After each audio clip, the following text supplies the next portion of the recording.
अस्सलाम वालेकुम viewers, easy embroidery stitching ideas में एक बार फिर खुश आमदीद। वीवर्स, आज सिंपल कुर्ती की कटिंग हम करेंगे इंशाल्लाह, और इसके अंदर हम मेजरमेंट को भी बड़े डिटेल से डिस्कस करेंगे। तो चलिए फिर कुर्ती की कटिंग करना सीखते हैं और मेजरमेंट भी साथ में।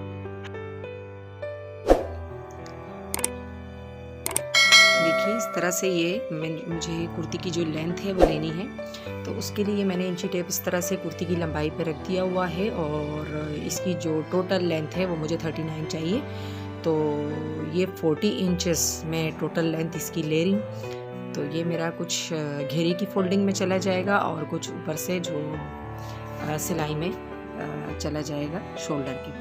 यहाँ पर हम सबसे पहले ऊपरी वाले हिस्से में शोल्डर का नाप लेंगे। शोल्डर का नाप लेने के लिए ये है कि मेरा ये जो तीरा है वो है 14 इंचेस टोटल मुझे तैयार चाहिए। तो टोटल जब 14 है तो इसका मतलब है मुझे 15 इंच लेना है, क्योंकि आधा आधा इंच दोनों तरफ जो है सिलाई में चला जाएगा। तो तीरे के 15 का हाफ मैंने ये 7.5 पे निशान लगा दिया है।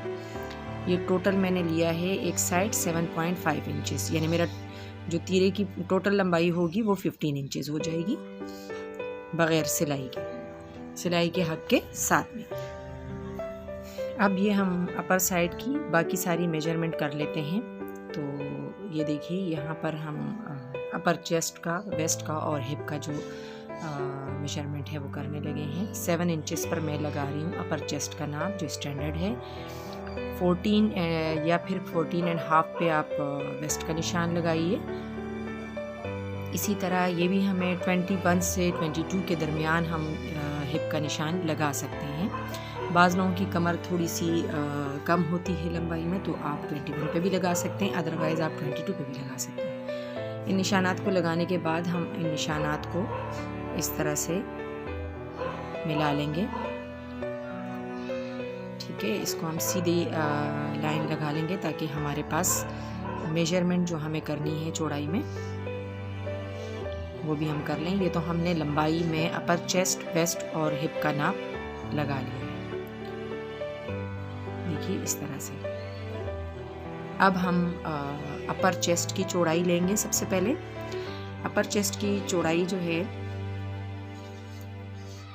वो हमारे पास टोटल जो है वो 40 है। तो 40 का जो 4th पार्ट है, यानी सामने की अगर हम एक साइड की लेते हैं फ्रंट पार्ट की, तो वो 20 है। तो हाफ यहाँ पर हमारा बनेगा 20, और ये हम लेंगे 9.5। वेस्ट हमारा 9.5 है, और ये हमारा जो हिप पार्ट है वो 11 इंचेस है। ये मैं आपको लिखकर भी दिखा दूंगी फिर।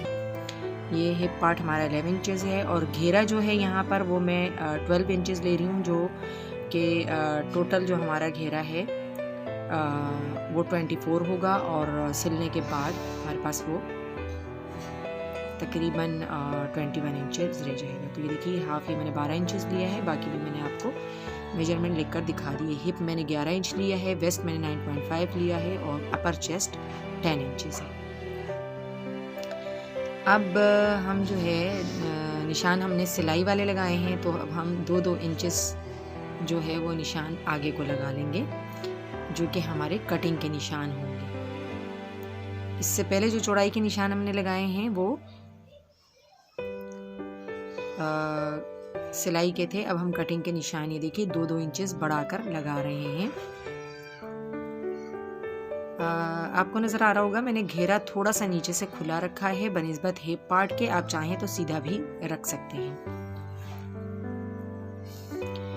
अभी हम जो हमारे सिलाई वाले निशान हैं उनको नहीं मिला रहे, बल्कि जो कटिंग वाले निशान हैं मैं सिर्फ उनको मिला रही हूँ। कटिंग वाले निशान हम सीधे सीधे लगाएंगे और सीधे सीधे ही कट कर लेंगे, लेकिन जो सिलाई वाले निशान हैं वो हम सीधे सीधे कट नहीं करेंगे। उसकी एक वजह है, वो मैं अभी आपको बताती हूँ। इस चीज़ को बहुत डिटेल में आपने समझना है। ये देखिए, ये ऊपर मैंने जो शोल्डर का निशान था नीचे भी उसको 7.5 इंचेस पर लगा दिया है। अब ये जो निशान है ये कटिंग का है, और ये निशानात सिलाई के हैं। ठीक है, अब सिलाई के निशानात मैंने पहले ही आपको बताया सीधे, लेकिन कटिंग के निशान जो सिलाई के जो निशान हैं वो हम सीधे सीधे नहीं लगाएंगे, सिर्फ कटिंग के निशान हमने सीधे लगाए हैं। सिलाई के निशान में अगर आप देखते हैं तो जो अगर हम इसको सीधा करते हैं तो फिर हमारे जो बस्ट का नाप है वो सही नहीं बैठता है। आपको पहले बस्ट का नाप लेना चाहिए। ये देखें, जब बिल्कुल सीधी अगर हम लाइन खींचते हैं तो उसमें थोड़ा सा खाम हमें देना है। यही काम हमें यहाँ हिप से लेकर वेस्ट तक की जो सिलाई है उसमें भी करना है। हल्का सा खाम दे के हमें ये करना है। और कमर की जो सिलाई है उसको भी हमें गोल करना है, उसमें भी हमें नोक नहीं बनानी है या कॉर्नर नहीं बनाना है। लेकिन जो वेस्ट से लेके आपका अपर चेस्ट तक का जो नाप होता है उसमें अगर दरमियान में आप थोड़ा सा खाम नहीं देते तो फिर आप बस्ट नाप आपका सही नहीं बैठता और ऊपर चेस्ट में आपका जो शर्ट है आपकी वो बहुत ज़्यादा टाइट होने लगती है। तो ये घेरे का और हिप का जो निशान है ये तो हम इस तरह सीधा ही लगा लेंगे यहाँ तक। लेकिन ऊपर की जो हमें सिलाई का निशान है हिप से लेके वेस्ट तक का उसमें भी हल्का सा खाम देना है, और जो वेस्ट से लेके अपर चेस्ट तक का निशान है तो उसमें बस्ट का जो निशान है उसमें भी आपने इसी तरह से गोलाई देनी है। अब ये हमने निशानात को हम मिला लेंगे। चेस्ट और शोल्डर का जो निशान है उसको हमने मिला लिया है, और ये हमारी सिलाई का निशान। तो यहाँ पर हम ये इसके हाफ से ही हम इस तरह से इसको आगे बढ़ा लेंगे। देखिए इस तरह से हमने निशानात को बढ़ा लिया है।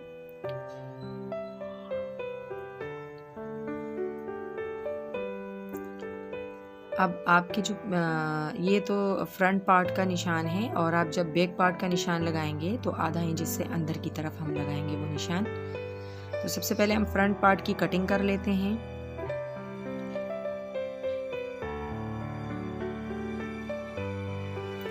ये हम फ्रंट पार्ट की कटिंग कर रहे हैं। देखें सिलाई के निशानात हमने अंदर छोड़े हुए हैं, और फ्रंट पार्ट की जो कटिंग है उसमें मैंने आपको कटिंग के जो निशान है वो अलग से बताएं कि वो हम सीधे सीधे करेंगे, लेकिन जब हमें सिलाई करनी है तो तब हमें किन छोटे छोटे पॉइंट्स का ख्याल रखना है जिसकी वजह से हमारी फिटिंग बहुत ज़बरदस्त आती है। अब हम फ्रंट पार्ट को लेकर ही जो बैक पार्ट है उसके ऊपर रखेंगे और इसकी कटिंग करेंगे। लेकिन उससे पहले हम ये देखिए हमने यहाँ पे जो गले की चौड़ाई है वो हमने 3 पर निशान लगा दिया है। अब इस निशान के आगे जो शोल्डर का निशान है उसको हम हाफ इंच तिरछा कर देंगे इस तरह, और इसकी भी कटिंग कर लेंगे। देखिए हमारी कटिंग हो गई है फ्रंट पार्ट की मुकम्मल, और अब हम चलते हैं बैक पार्ट की तरफ। इसे इस तरह से हम लपेट के साइड पे कर देंगे, और ये देखिए नीचे मैंने बैक पार्ट को अच्छे से बिछा लिया है, और अब उसके ऊपर मैंने फ्रंट पार्ट जो हमने मेजरमेंट लेके कटिंग किया हुआ है उसको मैंने इसके ऊपर इस तरह से बिछा दिया है। कोशिश करें कि तमाम अतराफ से ये बिल्कुल सफाई के साथ और सीधा सीधा बिछा रहे, कहीं से कोई कपड़ा कॉर्नर मुड़ा हुआ ना हो। सेम उसी तरह की कटिंग करेंगे सिवाय बाजू की कटिंग के, जो कि हमें इस तरह से, ये देखिए आर्म होल की जो कटिंग है वो हमारी इस तरह होगी। अंदर से आधा इंच बढ़ाकर हम इसकी कटिंग करेंगे।